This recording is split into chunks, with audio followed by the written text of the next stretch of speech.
Ever since Sonic Frontiers was shown off by IGN in June, many people across the internet have thought that Sonic Frontiers has a high chance of failing, whether it be financially, critically, or in gameplay ambitions. But in my opinion, Sonic Frontiers is set for success, especially after all the positive praise from Tokyo Game Show and EGX. So, will Sonic Frontiers fail? Let's get into it. But first, did you know you can get Sonic Frontiers for less than $60? Over on Fanatical.com, they sell Steam keys officially provided by the publisher, meaning you're guaranteed a functioning code at a great price. If you want to pre-order Sonic Frontiers for 12% off retail price, use the link in the description and in the pinned comment. And if you're on console, I've also got affiliate links in the description and pinned comment. Thank you. So, Sonic Frontiers press run seems to be over. We'll get more trailers of course, but EGX was likely the last public demo we'll be getting. Pause. The game's gonna be at PAX Australia and some event in France, which is cool, I guess. How do I feel about what we've seen? Honestly, I'm pretty pleased with it. The open world has proven itself to be expansive and detailed, while also having some platforming to break up the pace when necessary. There seems to be a good sense of speed and momentum, and the parkour system looks like it'll be fun to mess around with. My main issue is cyberspace. Levels are way too short, and the physics seem to be fighting Sonic more often than not. I will say that I like the level of freedom that the game gives you in the cyberspace levels. There was an instance in Forces where a bottomless pit would have a spring in the hole, basically not letting you fall down. And from what we've seen, this game doesn't do things like that, which is a genuine improvement. It shouldn't be an improvement in the first place, but that's kinda just where we are with this series. Speaking of improvements, I'm quite glad to see how confident Sega is in this title, even if the way they show it is strange to say the least. While I think telling fans that they don't understand it is kinda bad PR, they're not wrong.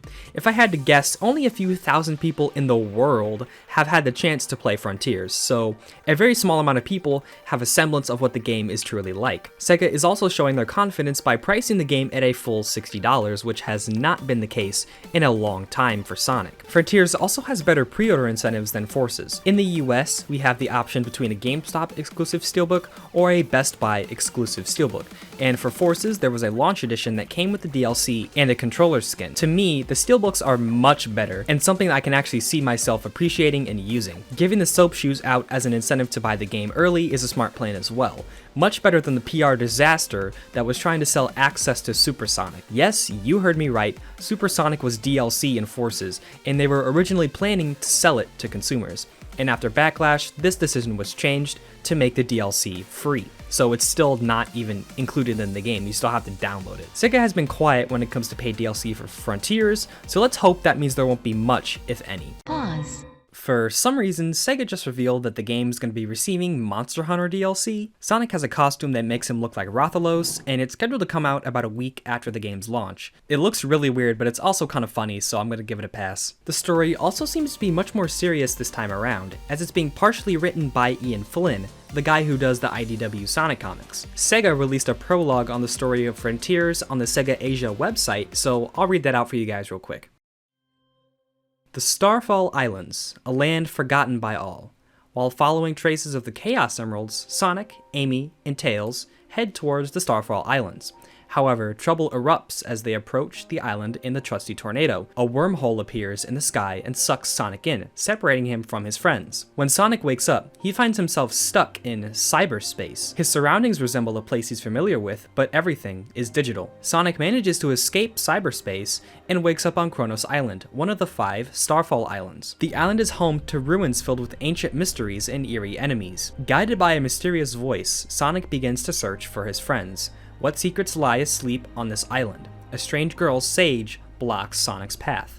What are her intentions? As you can tell by the prologue, the premise itself isn't terribly dark or edgy, but still has stakes that Sonic needs to contend with. The music seems to be great as well, having a mix of EDM, traditional Sonic rock, and some orchestral pieces to boot. It was also confirmed that the soundtrack is going to have 150 tracks in it, across 6 CDs, which is going to be absolutely crazy. Definitely going to be the highlight of the game for me, and I hope that the soundtrack isn't too expensive so that I can buy it and own it. My main problem with the game is the lack of any actual marketing. We've seen a few gameplay-centric trailers, but they're all cut in a way to be extremely secretive on what's actually in the game. We've also got the footage from IGN and other various news outlets, but again, it's cut in a way to not show much about the game. This is the main thing that has led fans to be cautious, as Sonic Forces was the same way, and turned out to be mediocre. Ironically enough, I think the footage shot on people's phones at the various conventions was more helpful to the game's reputation than the curated trailers and footage from Sega, especially when it comes to things like that little dance that Sonic does when he gets an emerald, or the various comparison shots to the Sonic movie. Unfortunately, the footage shot on people's phones led to the biggest leak in Sonic history. For obvious reasons, I'm not going to be showing any of it here, but in short, someone was able to modify the demo in such a way that not only removed the timer, allowing them to play past the allotted 15 minutes, but also placed them at the beginning of the game. We saw multiple cutscenes we weren't supposed to see, along with a boss fight.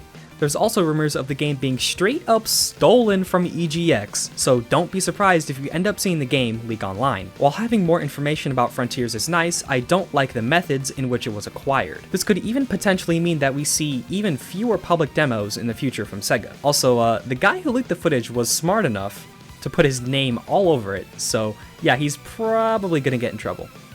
So let's get to the question at hand. Do I think Sonic Frontiers will fail?